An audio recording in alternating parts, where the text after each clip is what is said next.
السلام عليكم. أهلا بكم في عالم التطبيقات.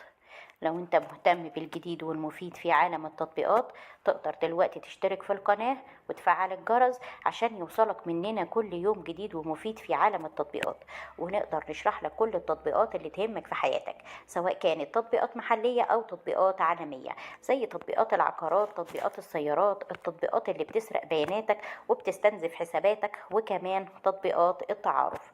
النهاردة هنتكلم عن تطبيق فينج، أدوات الشبكة.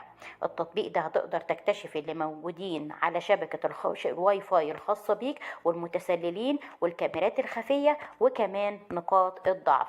التطبيق ده مساحته 14 ميجا بايت بس، وحجم عمليات التنزيل ليه أكتر من 50 مليون عملية تنزيل تمت للتطبيق، وده بيدل على أهمية التطبيق وانتشاره. وتقييمه على جوجل عالي، حوالي 4.4 من 10. تطبيق فينج هو تقدر تساعد 35 مليون مستخدم حوالين العالم علشان يعرفوا مين اللي موجود على شبكة الواي فاي الخاصة بيهم، وهل في حد بيسرق من شبكة الواي فاي الخاصة بيك ومن النطاق العريق اللي حواليك ولا لا.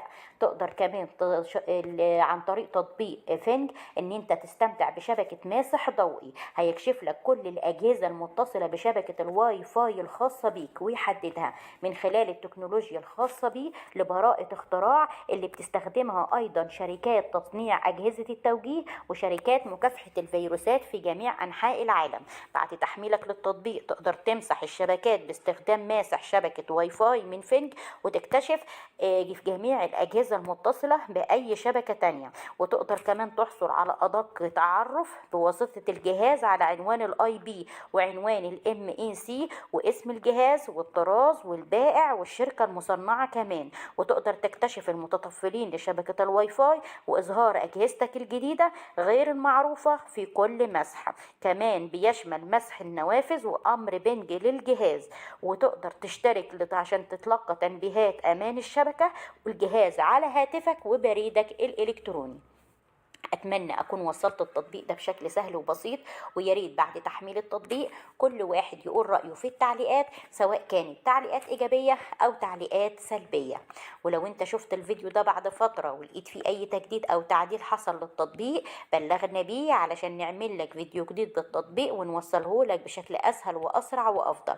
اشترك دلوقتي في القناة وفعل الجرس عشان يوصلك مننا كل يوم جديد ومفيد في عالمنا، عالم التطبيقات، أو اتواصل معانا بشكل مباشر على صفحتنا، صفحة مراجع برامج، والموجودة على الفيسبوك.